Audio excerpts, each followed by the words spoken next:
영상으로 함께 예배하시는 모든 성도님들과 가정 가운데 하나님 평강이 함께 하시길 축복합니다. 우리 함께 말씀 보겠습니다. 사도행전 15장 11절 말씀입니다. 사도행전 15장 11절 말씀 우리 함께 읽겠습니다. 그러나 우리는 그들이 우리와 동일하게 주 예수의 은혜로 구원받는 줄을 믿노라 하니라. 아멘. 사도행전 15장에 기록되어 있는 예루살렘 공회에서 회의에서 베드로가 했던 발언의 한 장면인데요, 모습인데요. 오늘 우리 이 사도행전 15장에 기록되어 있는 예루살렘 회의에 대해서, 공회에 대해서 함께 살펴보고 또 그것을 통해서 가르치시는 신앙 함께 생각해 보도록 하겠습니다. 바울이 1차 전도여행을 마치고 시리아 안디옥에 거할 때 문제가 발생합니다. 그게 사도행전 15장 1절, 2절에 이렇게 소개되어 있죠. 어떤 사람들이 유대로부터 내려와서 형제들을 가르치되 너희가 모세의 법대로 할례를 받지 아니하면 능히 구원을 받지 못하리라 하니. 어떤 사람들이 유대로부터 내려와서 예루살렘에서 온, 예루살렘 주변 이 지역이 유대죠. 흔히 말하는 유대교 중심 지역이었고요. 예루살렘 교회가 처음 세워졌던 지역이기도 하고요. 근데 거기서 내려온 어떤 사람들이 여기서 예수님을 믿는다고 하는 유대인들이죠. 그들이 내려와서 안디옥에, 시리아 안디옥에 있는 이 안디옥 교회의 일원들에게 뭐라고 이야기를 하냐면 예수님을 믿고 형제 자매가 됐다는데 그것 말고도 모세 법대로 행하는 할례가 그리고 그 기타 이외의 유대적 전통과 관습을 존중하는 것이 구원을 위해서 필수적이다, 필요하다, 너에게 그런 것이 필요하다라고 이야기하는 무리들이 있었고요. 그걸 이제 쉽게 신학자들이 유대주의자라고 그렇게 이야기하는데요. 그런 무리들이 있었고, 사도행전 15장 2절 바울 및 바나바와 그들 사이에 적지 아니한 다툼과 변론이 일어난지라 형제들이 이 문제에 대하여 바울과 바나바와 및 그 중에 몇 사람을 예루살렘에 있는 사도와 장로들에게 보내기로 작정하니라면서 성경 표현이 그렇습니다. 큰 다툼과 적지 않은 다툼과 변론, 논쟁이 굉장히 이 이슈로 관련해서 크게 일어났고요. 그래서 자기들끼리 결정하는 것이 아니라 교회가 함께 이 문제에 대해서 결론을 내려야 할 필요성을 느끼고 바울과 바나바 그리고 그 이제 이 장로 그룹이죠. 이 소위 지도 리더들을 함께 이제 예루살렘에 보내서 이 상황에 대해서 함께 논의하기로 그렇게 됩니다. 사실 굉장히 큰 이슈가 되는 부분이죠. 사실 이러한 정황을 우리가 엿볼 수 있는 한 이 성경 기록이 하나가 갈라디아서에 기록이 되어 있는데요. 갈라디아서 2장 11절 13절 보면 바울이 안디옥에서 벌어졌던 한 사건에 대해서 언급합니다. 갈라디아서 2장 11절부터 보면요. 게바가, 여기 게바는 베드로죠. 베드로가 안디옥에 이르렀을 때 책망받을 일이 있기로 내가 그를 대면하여 책망하였노라. 사실 학자들이 추정하되 이 사건이 지금 바울이 갈라디아 선거하고 이 사건이 지금 우리가 사도행전 15장 1절 2절 읽었던 이 시기에 이제 발생했던 일로, 그래서 잠깐 방문했던 베드로도 거기 영향을 받았던 정황을 볼 수 있는데요. 계속 보면 12절 야고보에게서 온 어떤 이들이 이르기 전에, 야고보에서 온 어떤 이들이라고 하는 지금 예루살렘 교회에서 온 이들을 이야기를 하는 거죠. 게바가 이방인과 함께 먹다가, 여기서 이방인과 함께 먹는다는 것은 안디옥 교회에 소속되어 있는 이방인 형제자매, 그리스도를, 예수님을 믿는 이방인 성도들과 함께 밥을 먹고 있다가 그들이 오면 그가 할례자를 두려워 떠나 물러가면서, 우리가 고넬료에게 복음을 전하는 장면에서 함께 봤었지만 베드로가 원래 이방인하고 함께 밥을 먹는 것은 유대인들의 이해선, 자기가 이해해온 신성하고 거룩한 것에 대한 관점으로서는 부정한 일인 거죠. 그래서 내가 사실은 이렇게 너를 만나러 올 일이 없었는데 하나님께서 인도해 오셨기에 내가 왔다라고 이야기한 대목도 있을 만큼 유대적 이해에서는 이방하고 밥 먹는 게 이상한 일인데, 베드로는 예수 믿는 형제인 이방인하고 밥을 함께 먹고 있었고요. 그리고 소위 이제 유대주의자들이 예루살렘으로 방문했을 때 그들의 눈을 두려워해서 함께 식사하던 자리에서 슬그머니 일어나서 거리로 두더라라는 거예요. 그리고 그게 단순히 베드로에게만 끝난 것이 13절 남은 유대인들도 그와 같이 외식함으로 바나바도 그들의 외식이 유혹하였네. 단순히 베드로만 그런 게 아니고 베드로하고 함께 식사하던 다른 유대인들도 베드로가 그렇게 한 것에 대해서 어물쩡 그렇게 따라가고, 심지어는 그 영향이 바나바에게까지 주어졌던 정황을, 그러니까 쉽게 말해서 그 당시 그 시리아 안디옥 교회 큰 이슈가 되었던 것이 유대주의자들이 와서 유대적 전통을, 유대적 신앙에 대한 이해를, 소위 쉽게 말해 자기들이 이해하는 신성한 것들, 영적인 것들을, 우리가 이해하는 신성하고 영적인 것들은 일단 하나님 백성 된다고 할례를 받아야 되고, 그리고 모세가 이야기하는 여러 가지 관습들을 지키고 존중하는 자리에 있어야지. 예수님 믿는다고 좋아, 그렇게 구원받는 건데 그런 것도 같이 있어야지 그게 더욱더 신성하고 영적인 것이다라고 이야기를 하고, 그래야지 구원받을 만한, 하나님 앞에 은총을 입을 만한 모습이다라고 이야기를 하는 거죠. 바울이 이 사건에 대해서 정리를 이렇게 합니다. 갈라디아 2장 16절.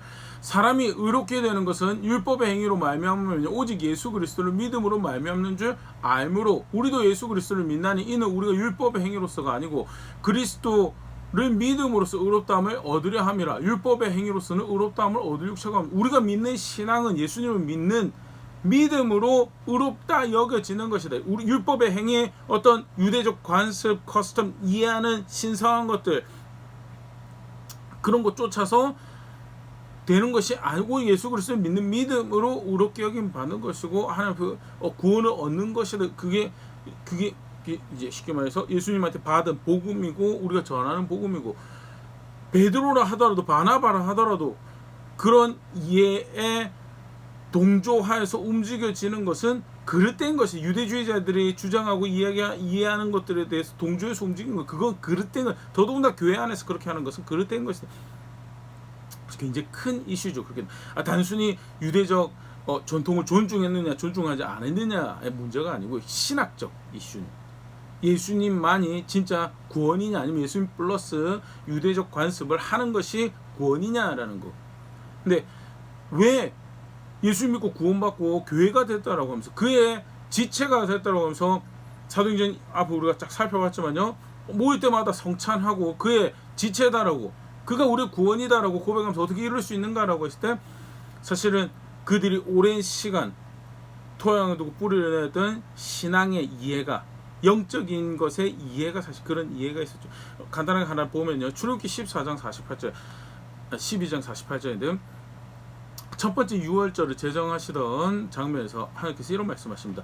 너희와 함께 거류하는 타국인이 여호와의 유월절을 지키고자 하거든 그 모든 남자는 할례를 받은 후에 가까이 하여 지킬지니 곧 그는 본토인과 같이 될 것이라. 할례 받지 못한 자는 먹지 못할 것이니라. 유월절을 제정하시면서 타국인이 유월절에 참여하고자 하는, 타국인 유월절 왜 참여하냐, 결국 사실은 여호와가 구원하시는 하나님이십니다라고 인정하고 존중하는 신앙을 가지는 거죠.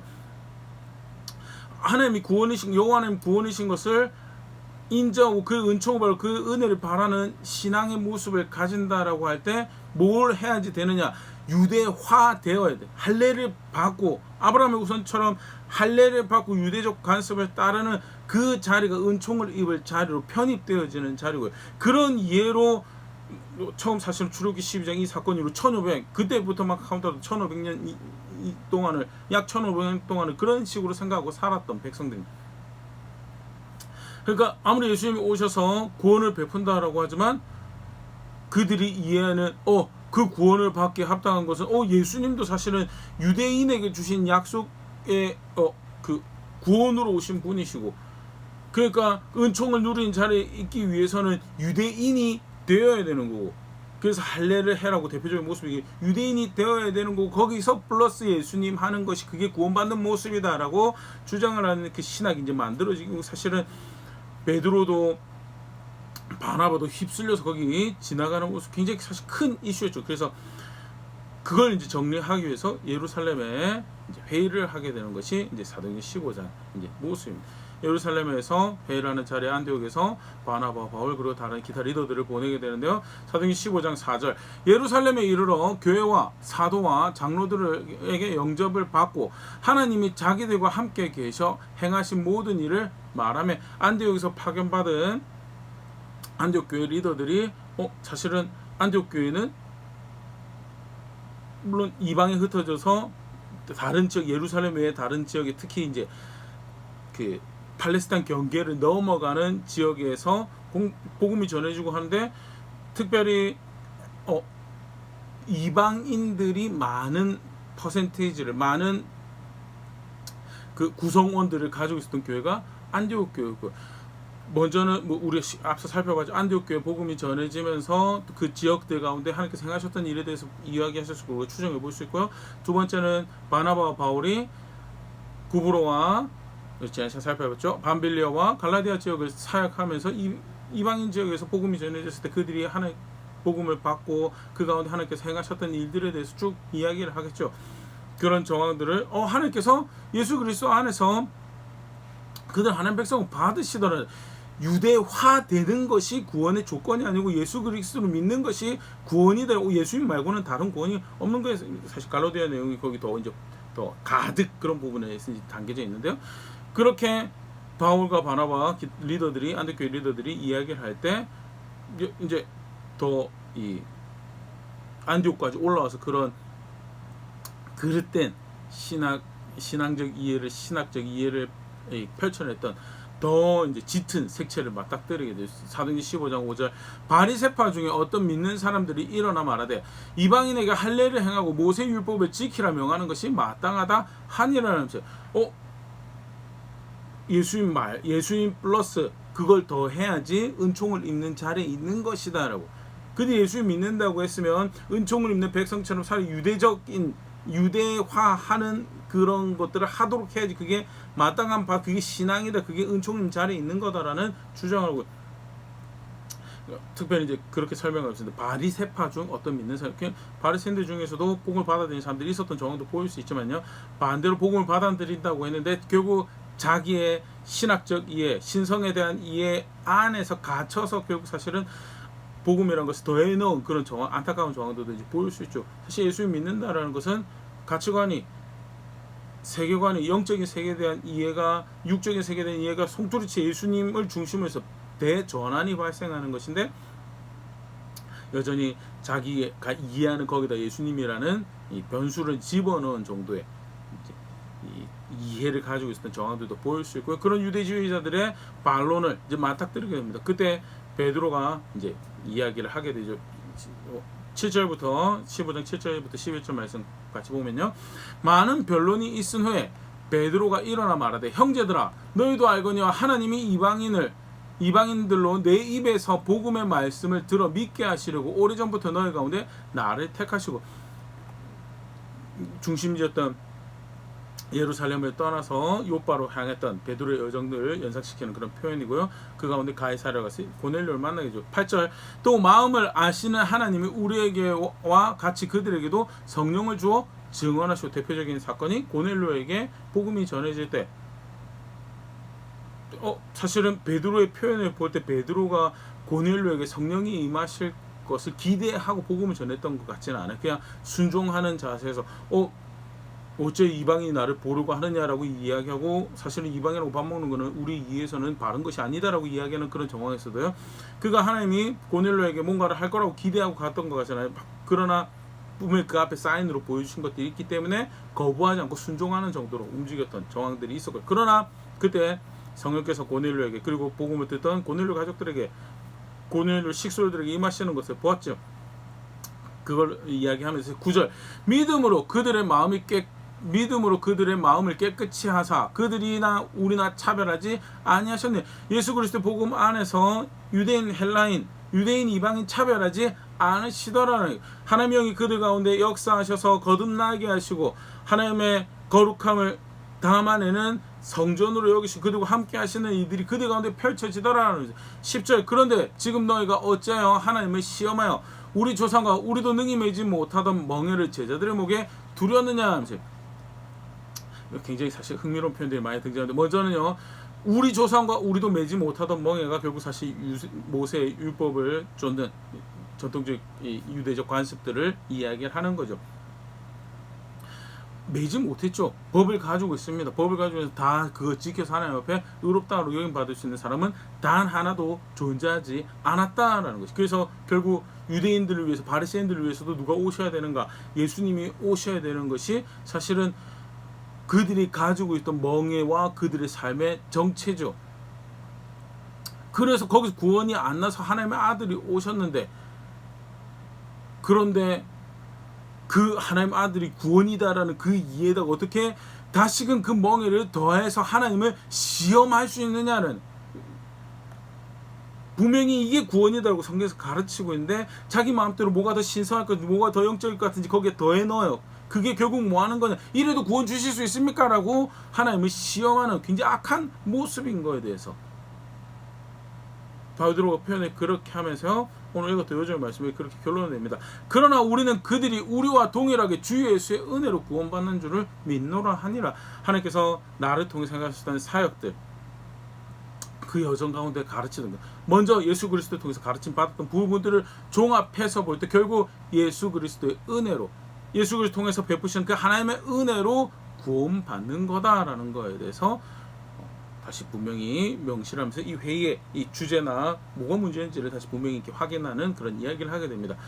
베드로의 증언이 끝나고 난 다음에 바울과 바나바가 다시 이 일에 대해서 이야기를 해서 사도행전 15장 12절 온 무리가 가만히 있어 바나바와 바울이 하나님께서 자기들로 말미암아 이방인 중에서 행하신 표적과 기사에 관하여 말하는 것을 듣더니, 아까는 행하신 일에 대해서 이야기하면서 이번에는 특히 이제 표적과 기사에 대해서 어떤 좀 소위 고린도전서에도 그런 표현이 등장해요. 유대인들이 영적인 거에 대해서 이방인들보다는 훨씬 더 이렇게 좀 이렇게 바라고 이렇게 기대하고 은근히 그것으로 하나님이 행하셨느냐 안 하셨느냐 또는 하나님이 그 일에 지지하셨는가를 이제 좀 가지는 그런 자세를 가지고 있었던 모습들을 보일 수 있고, 유대인들에게 특히 이 유대주의자적인 이해를 가지고 유대인들에게 어필되는 사역 가운데 행하셨던 일들을 다시 이렇게 쭉 증언을 하는 그런 모습이 이제 등장을 하고요.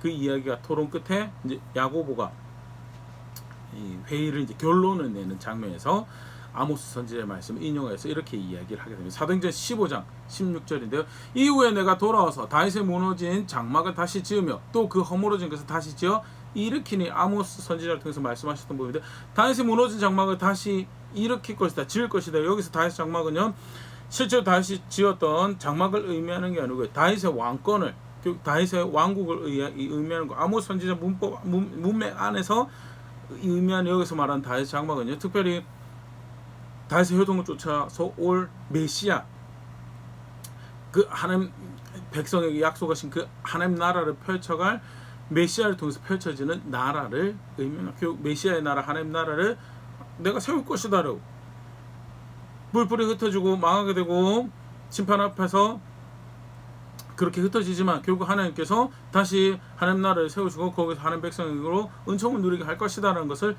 실제로 그렇게 선지자가 이야기한 것에 대해서 인용 이야기하고, 그 다음 17절 그리고 그것이 가지는 의미 중에 하나, 이는 그 남은 사람들과 내 이름을 일컬음을 받는 모든 이방인들로 주를 찾게 하려 함이라 하셨으니, 여기서 남은 사람들은 신실한 본백성들이에요. 신실한 본백성들을 이야기하고요. 내 이름을 일컬음 받는 모든 이방인들은 역시 여기 남은 사람들은 신실한 유대인들 이야기고, 이방인들은 경건한, 여기서 이방인들을 여호와 하나님을 존중하고 그를 구원으로 알기 원하는 이방인들이 이야기하는 거예요. 메시아의 나라가 세워지는데 하나님께서 메시아의 나라를 세우실 것이라고 하는데, 그것을 통해서 신실한 유대인들을 구원하실 것이고 또 경건한 이방인들이 구원을 얻도록 하실 것이다라는 것을 아모스 선지자를 통해서 말씀하신 것을 알지 않느냐. 18절 즉 예로부터 이것을 알게 하시는 주의 말씀이란과 같으니라. 이것이 이제 이사야서에 기록된 말씀인데요. 아모스서 인용하고 이사야서 인용해서 자신의 발언에 대해서 이게 하나님께서 말씀하신 거다라는 것을 확인을 하고요. 결국 메시아로, 우리가 메시아로 구원자로 예수 그리스도를 믿는 무리들이죠. 결국 예수님 오셔서 그 하나님 나라를 이미 이 땅에 시작하시고 출발하셨고, 그 가운데 이방인들이, 경건한 유대인들이 베드로, 사실은 바울, 또 야고보 다 그 소위 여기서 아모스의 인용을 통해서 이야기되어지는 남은 자들이, 경건한 유대인들이 복음을 받아들여서 그 나라에 소속이 되어지고 나아가서 이방인들이 복음을 받아들이는 일들이 발생을 하는 거에 대해서 말씀하셨던 것이 예수 그리스도 오셔서 이루어지고, 그렇게 남은 자들, 신실한 유대인들과 경건한 이방인들에게 복음이 전해지고 그들의 구원이 이루는 일들이 발생을 하더라. 하나님 말씀이 그렇게 우리에게 이루어진다라고. 그런데 그런 상황에서 그들을 유대화한다. 아니 사실은 어떻게 보면 지금 야고보서 죄송합니다. 야고보가 인용을 하고 있는 아모스 선지자의 이야기는 나중에 이제 로마서 표현에 그런 게 표현이 등장을 하는데요.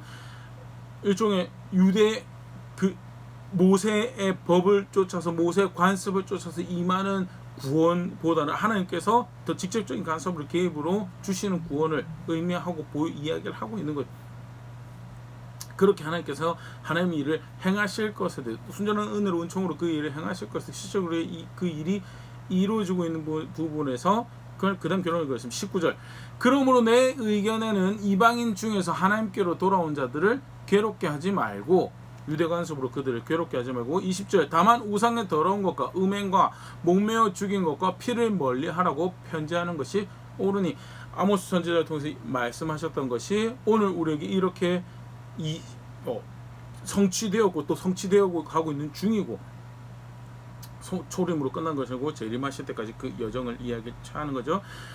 시작되었고 그렇게 이루어가신 그 여정 가운데 이방인들이 이렇게 복을 받아들이는 일들이 발생하고 그의 나라에 살게 하신 결국 그 메시아의 나라 안에서 그가 그렇게 받으시는 그 일들을 시작하시더라는 그런 상황에서 유대적 관습으로 우리가 그들을 괴롭게 할 필요는 없다라는 거지. 그러나 이제 20절이죠. 행위로 관습으로 구원받는 것이 아닌데 신앙을 가지고 있다라고 할 때 이미 앞서서 쭉 이야기하셨던 거룩한 것이 또는 그를 섬긴다고 할 때 바르게 가져야 될 자세들에 대해서는 분명히 그거의 대표적인 모습을 이야기 우상의 더러운 것 음해한 것 우상의 더러운 것 사실 음해 목매어 준 것 피를 멀리하는 것 1차적으로는 다 그 당시에 주변의 가나안 땅에서도 그렇고요 그리스 로마에서도 그렇고 소위 영적이다 또는 신령하다라고 하는 제사하는 모습과 많이 관련이 있는 것을 학자들이 우상도 그렇죠 음행도 사실은 제사한 모습으로 여사제들하고 음행하는 그런 것들이 이제 많이 있었던 기록들이 남아 있고요 목매어 죽인 것은 그 일반적으로 도축을 한 유대인들도 도축을 하는 과정에서 하나님 시키는 방식으로 하면서 피를 이제 쏟아내는 것이 방식인데 이제 이방인의 방법으로 자기 나름대로 의미를 부여해서 죽이는 이런 모습들을 연상하는 정황이고요. 피라는 것이 뭐 한국에도 사실 그런 게 있죠. 돼지피 같은 거 뿌리고 사용하고 말피 같은 거 사용하고 이런 부분에서 여전히 이제 성경적인 이해에서 신성과 영적인 것과는 거리가 먼 1차적으로는 그들의 종교적인 모습이고 2차적으로는 음행 같은 게 대표적인 표현들이죠. 분명히 거룩한 백성을 거룩하게 살아가야 될 모습이 있는데 그런 부분에서 거룩한 백성으로 마땅히 살아가야 될 기준들에 대해서 이야기하고 그러나 그 외에 그 이상의 유대적 관습으로 그들을 괴롭게 하는 것은 그것은 예수님 가르치신 또 우리 가운데 지금 행하고 계신 그 일의 신앙의 모습과는 다른 이야기다라고 정리를 내리게 되고 회의 결과를 이제 편지를 보내죠. 특별히 이제 안디옥의 사람들이 온 경우에는 바울을 통해서 다시 이 정리된 내용들을 보내는 그 결론이 28절 29절에 이제 간략하게 기록이 되어 있는데요. 15장 사도행전 15장 28절 29절 성령과 우리는 이 요긴한 것들 외에는 아무 짐도 너에게 지우지 아니하는 것이 옳은 줄 알았노라. 성령과 우리는 물론 15장 내에서 교회 리더들이 모여서 행하신 일들에 대해서 벌어지는 일들에 대해서 함께 이야기하고 토론하고 말씀을 어떻게 주어졌는지 우리가 결정 내리기도 했지만 하나님이 사실은 이 일을 이끌어 가시고 계신 거에 대해서 실제로 야고보 결론을 내릴 때 하나님 말씀을 예전에 하나님께 주셨던 말씀이 이러하였고 그게 지금 우리 가운데 이루어지고 있는 이 정황을 보라라고 이야기를 하고 있는 거죠.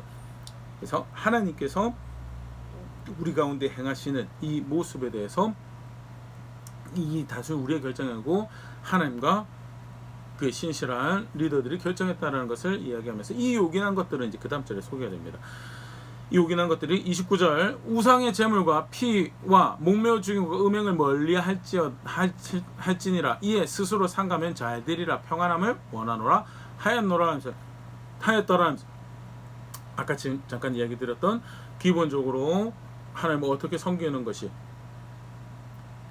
그 거룩함에 합당한 모습을 그를 섬긴다는 것이 무슨 이해를 담고 있는 건지에 대해 그러면서 멀리해야 될 것들에 대해서 간략하게 규제하는 것들을 소개하고 더불어서 단순히 종교적인 제의적인 모습뿐만 아니라 실제 삶에서도 거룩한 백성으로 살아간다라고 할 때 음행과 피와 관련된 규정들을 이제 이야기를 하는 거 이렇게 결론이 났다라는 것으로 이제 예루살렘 회의가 마무리되어지는데요.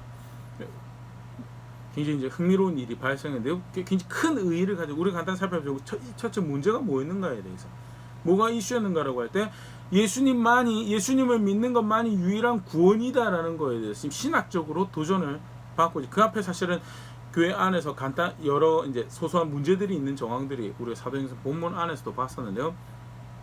아나니아와 삽비라 같은 경우에 하나님 섬긴다라고 하는데 결국 이기적 욕심을 쫓아서 하나님 섬긴 거 그거 그릇된 모습이다.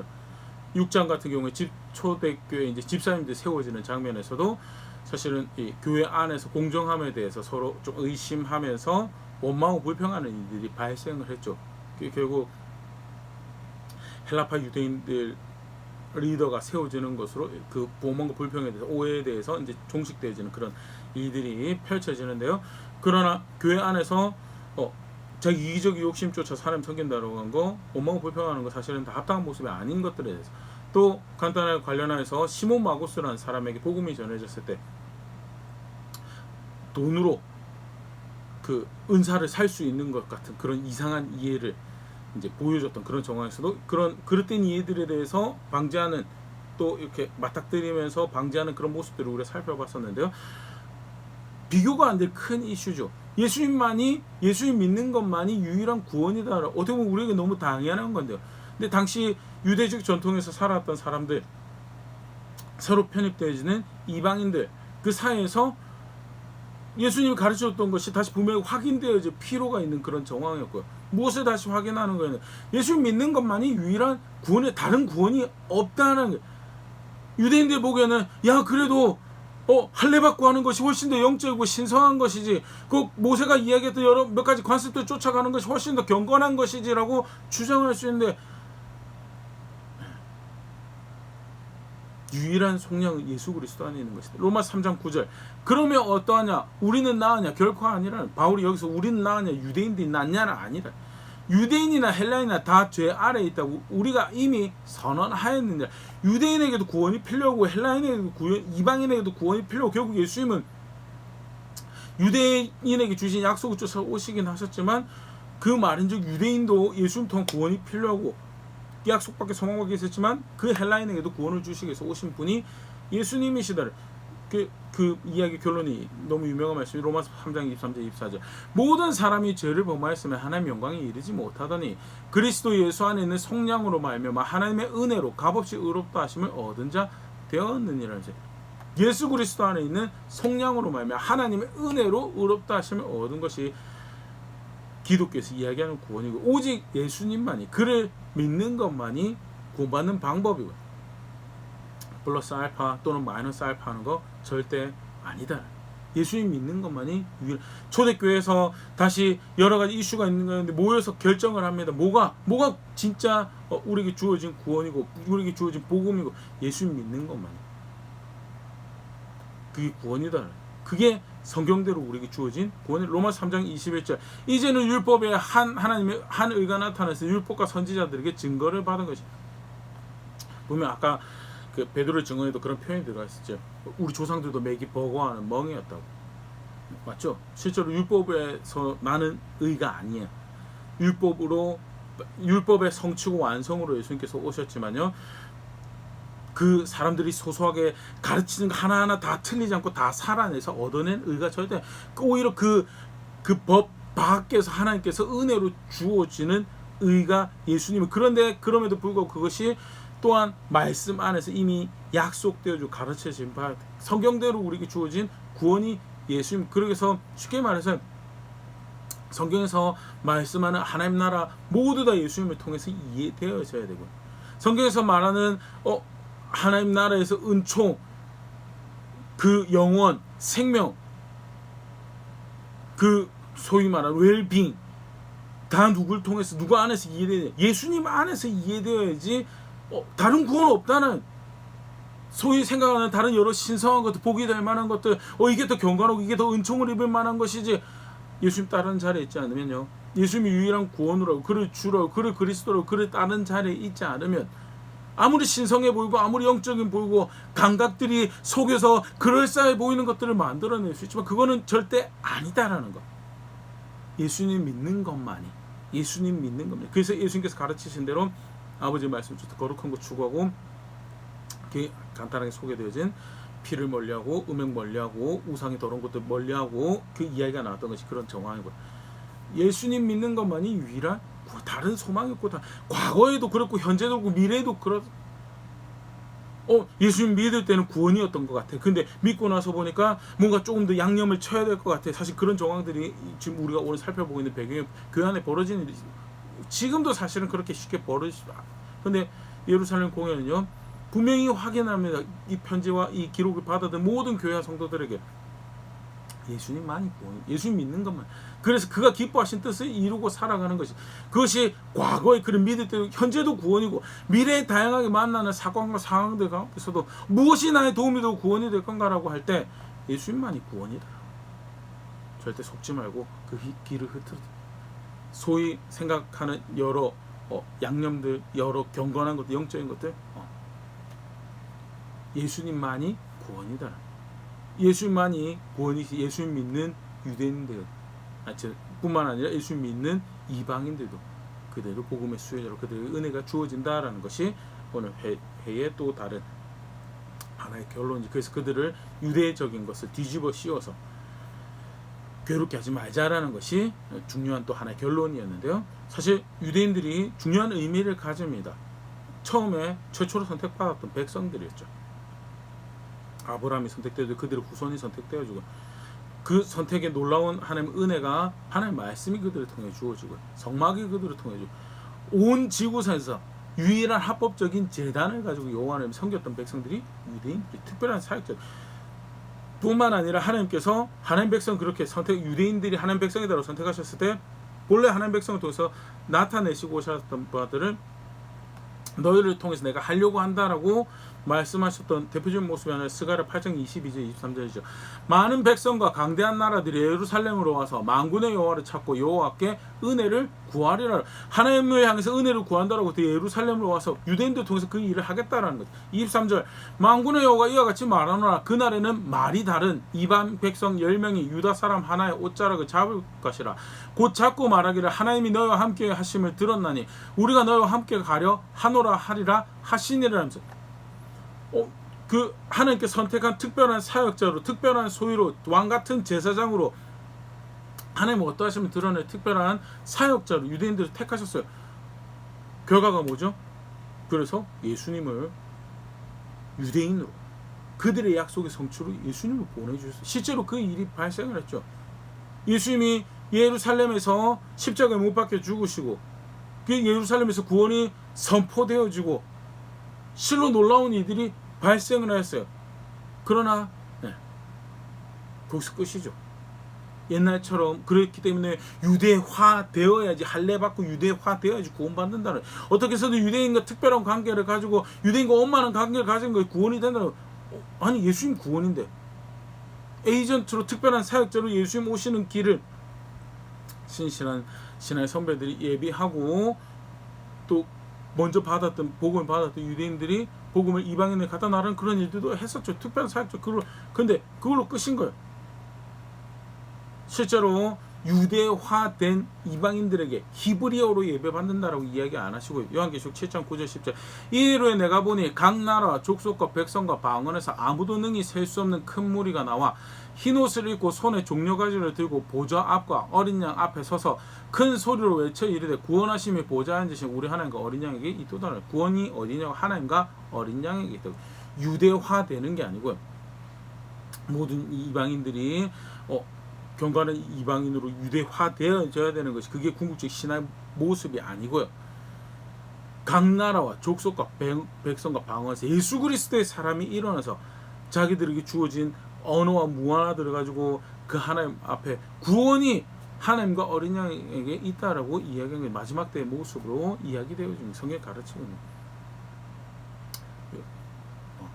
이방인들이 순수하게 복음의 수혜자로 예수 그리스도 안에서 받아들여지고, 그들이 유대인의 한 지파로 성장하는 것이 아니고 자라가는 것이 아니고 예수 그리스도의 사람으로 자라가고 예수 그리스도의 뜻을 기뻐하며 예수 그리스도의 뜻을 이룬 자리에 있는 것이, 그게 예수님만이 유일한 구원이다라는 또 다른 결론으로 오늘 본문에서 우리가 확인할 수 있는 마지막으로요. 이제 사실 이제 사도행전에서 손꼽는 흔히 말하는 아주 큰 터닝 포인트가 되는 사건들, 대표적으로 이야기한다면 오순절 사건이 있다고 하면 그 다음에 사실 이야기될 수 있는 게 이 예루살렘 공회죠. 분명하게 뭐가 발생하느냐? 우린 유대교와 다르다라는 거죠. 초기의 멤버들은 많은 유대인들이 있었습니다. 그러다 보니까 오늘 이슈 같은 유대주의자들이 예수님 말고 우리가 과거 익혀왔던 거룩한 것, 순전한 것들, 성경에서 가르치는 것들 쫓아가면 굉장히 훌륭하죠. 그럼에도 불구하고 유대교를 전파하고 유대교의 구원자를 이야기를 하는 것이 아니죠. 하나님의 아들로 오신 구원자를, 예수 그리스도를 구원하시는 하나님을 믿고 그의 사람이 되어서 그의 백성이, 그의 권속이 되어서 그의 걸음을 쫓고 그의 뜻을, 그의 목적을 존중하는 걸음을 하나하나 내디디며 세속에서 자신을 구별하고 음행, 더러운 것을 자신을 구별하고 우상은 다른 신을 섬기는 것을 자신을 구별하고 그가 거룩하다고 하신 것들을 이루어가는 자리에 있는 것이 그게 교회고요. 그것을 어떻게 보면 꽝꽝꽝 도장을 찍고 판결을 내린 사건이 예루살렘. 유대교 우린 달라서 유대 관습 쫓은 것 공식적인 입장이 아니고 공식 신학적 바른 예수님께서 가르치신 것을 이해하는 바른 이해도 아니다는. 골로새에 세워진 교회 같은 경우에도, 모여진 교회 같은 경우에도 비슷한 이 공격이 있었던, 유대주의자들 공격이 있었던 것 같아요. 바울이 골로새서 편지하면서 2장 16절 17절에 이런 이야기를 하는데요. 그러므로 먹고 마시는 것과 절기나 초하루나 안식일을 이유로 누구든지 너희를 비판하지 못하게 하라. 이것들은 장래일의 그림자이나 몸은 그리스도의 것이니라면서요. 먹고 마시는 것, 절기, 초하루, 안식일 가지고 교회를 비판하는 사람들이 유대주의자들이죠. 그거는 우리 전통에서 우리 관습에서 그것은 거룩한 거야. 그건 먹을 수 있는 것들이 아니야. 그거는 교회요. 그 약속에서 오신 예수님이시지만 구약의 절기를, 유대교의 절기를 지키는 것이 아니죠. 그것이 성취되어진 구원이신 예수 그리스도를 기념하고 그렇게 우리의 언약을 맺으시고 우리 보증이 되신 예수 그리스도를 기뻐하고 예수 그리스도를 기념하고 즐거워하고, 우리 주일 같은 경우도 안식일을 지키는 것이 아니죠. 그러나 여담으로 좀 더 이야기 드리면 안식일을 지키는 것은 아니지만 안식일의 정신을 우리가 본받죠.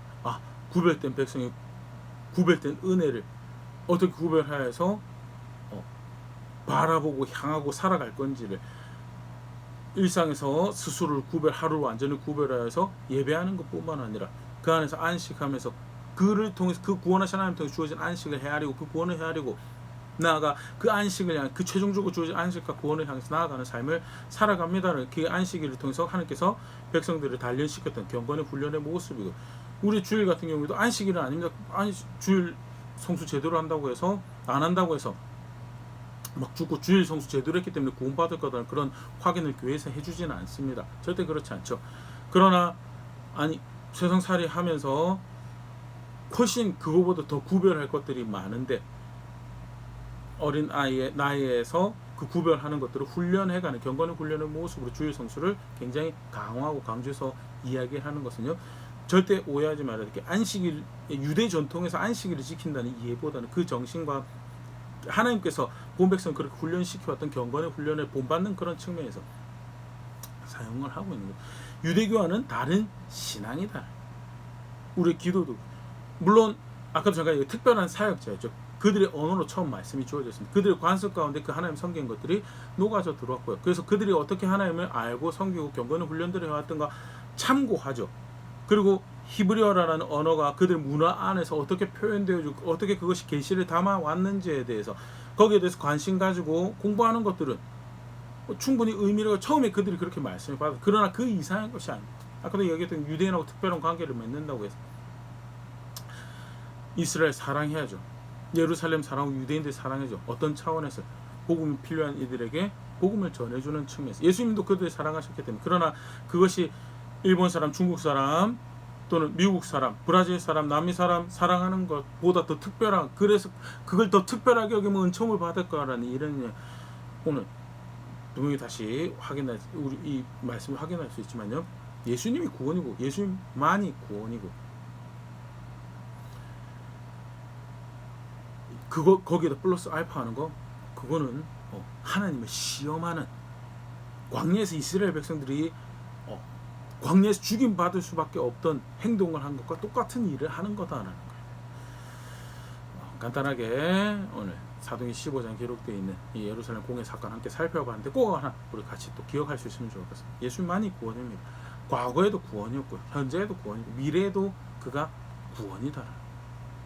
하나님 아들이 십자가에서 나를 대신해서 우리 대신해 죽으셨다는 사건은요, 과거에 그냥 어떤 감동스러운 감격을 자아내는 사건이고, 오늘의 구원이 되고 내일의 구원이 되는 이야기고, 그래서 내 삶에서, 우리의 삶에서 우리 교회가 함께 하나님 그 구원하신 하나님 기뻐한다고 할 때 가장 중요한 것이 예수님께서 무엇이라고 하셨는지, 예수님 뭘 가르치셨는지, 무엇이 그 예수 그리스도를 바르게 주로 알고 섬기는 신앙이라고 가르치는, 거기에 그게 사실은 가장 주 안점이, 매일매일 밥 먹고 어떤 분이 그렇게 표현해, 내가 이 땅에 태어나서 가장 잘한 것 중에 하나를 꼽으라고 한다면 바로 예수님 믿는 것. 실제로 사실 예루살렘에 모여가지고 공회가 땅땅땅 하고 결정되는 것이 그 예수님 믿는 것만이 구원이다라고. 실제로 과거에는 구원이었던 것 같아요. 근데 오늘의 나의 일상에서 또 내일의 것들을 결정하는 나의 모습들에서 예수님을 그렇게 구원으로 알고 살아가는, 어떻게 하면 그 구원하신 예수님을 가르친 듯 순전하게 알고 믿을까.